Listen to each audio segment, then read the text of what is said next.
અને તોય આપણે આવી હારી કથા આપણા મલકમાં આવી હોય તોય આપણે શું કહેતા હોય, 7 દિવસ કથા હાલવાની છે, એક દી જાહું, એક દી જાશું, એક દિવસ તો આમી તર જવાનું જ છે,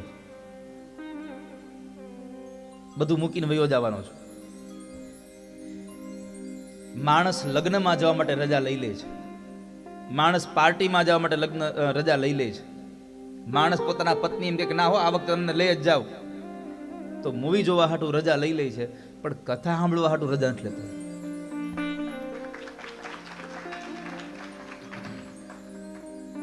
અને તમે જો ભગવાનની કથા હાટું સમય નહીં કાઢો તો હું તમને ભરોસા સાથે કહું છું કે તમારા અંતિમ સમય ઠાકોરજી તમારા માટે નવરા નહીં થાય. ये यथा माम प्रपद्यन्ते ताम तथैव भजाम्यहम्. ગીતાજીમાં ભગવાન બોલ્યા છે કે જે મને ભજે છે એને હું ભજું છું, જે મને ભૂલે છે એને હું ભૂલી જાઉં છું.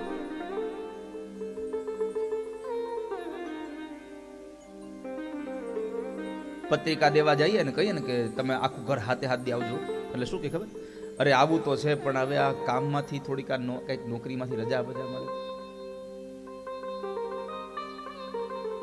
અરે ઘણા એને તો હમણાં થોડા દિવસ આપણને દેખાણા ન હોય ને આપણે મળીએ ને બધા પર પૂછીએ તમે તો બહુ કામમાં પડી ગયા લાગો, હમણાં તો નવરાઈ નથી થતા લાગતા. અરે ભાઈ મરવાની નવરાઈ નથી. હા બોલો, એને મરવાની નવરાઈ ન હોય. જાણે ઈ નવરો હોય ત્યારે મરણ આવવાનું હોય.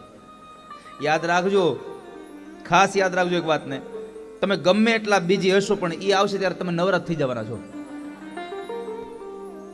એનું એક જ કારણ છે કે તમે બધી જગ્યાએ એબસન્ટ રહી શકો, ન્યાય એબસન્ટ ન રહી શકાય. કથા અહીંયા હોય અને 7 દિવસની કથા પૂરી થઈને તમે ન આવો ને પૂછીએ કેમ કથામાં ના આવ્યા તો શું કહો, એ તો હું બારગામ ગયો હતો ને એટલે હાજર નહોતો. એટલે તમારે કથામાં આવવું હોય તો અહીંયા આવવું પડે. કોઈ લગ્ન હોય તો જે જગ્યાએ લગ્ન હોય ત્યાં તમારે જવું પડે. એક મૃત્યુ એવું છે કે તમારે ક્યાંય નહીં જવાનું, ઈ તમે જ્યાં હો ત્યાં આવી જાય. કોઈ દી કોઈ એમ કીધું કે મૃત્યુ આવ્યું ત્યારે હું હાજર નહોતો, એમ હાજર જ હોઉં તમે, એમાં કોઈ એબસન્ટ ન હોય, પ્રેઝન્ટ. ક્યારે આવી જશે વાલા ભક્તો ખબર નથી હો. પરમાત્માનું ચિંતન કરશો તો તમને એ મૃત્યુનો ભય છૂટી જશે. અંતકાલે ચ મામેવ સ્મરન મુક્ત્વા કલેવરમ. ગીતાજીમાં ભગવાન બોલ્યા છે કે અંતકાળે જે મારું ભજન કરે છે એને ક્યારેય મૃત્યુનો ભય સતાવતો નથી. અંતકાળનો અર્થ એવો ન સમજતા પથારીમાં પડી જઈએ અને એમ થાય કે હવે આપણે નથી જીવવાના, તઈ ભગવાનને ભજવાનું ચાલુ કરીએ.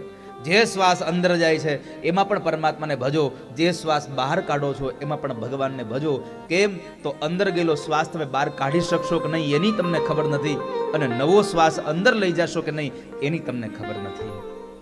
કોણ જાણી શકે કાળને રે, સવારે કાલ કેવું થાશે. જાણી શકે કાળને રે, સવારે કાલ કેવું થશે. આ કાયામાંથી હંસલો રે, ઓ ચિંતાનો ઉડી જાશે. આ કાયામાંથી હંસલો રે, ઓ ચિંતાનો ઉડી જશે. તારા મોટા મોટા બંગલા રે, મોટર ને ગાડી વાડી. તારા મોટા મોટા બંગલા રે, મોટર ને ગાડી વાળી. તારા મોટા મોટા બંગલા રે, મોટર ને ગાડી વાડી. મોટા મોટા બંગલા રે, મોટર ને ગાડી વાળી. બધી માયા મૂડી મેલીને ખાલી હાથ જાવું પડશે. બધી માયા મૂડી મેલીને ખાલી હાથે જાવું પડશે. આ સંસારમાં બધું જ તમારું અહીંયા પડ્યું રહેવાનું છે. એક જ વસ્તુ હારે આવશે, શું? જે તમે સત્કર્મનું ભાથું બાંધ્યું છે એ તમારી સાથે આવશે, બાકી કઈ આવવાનું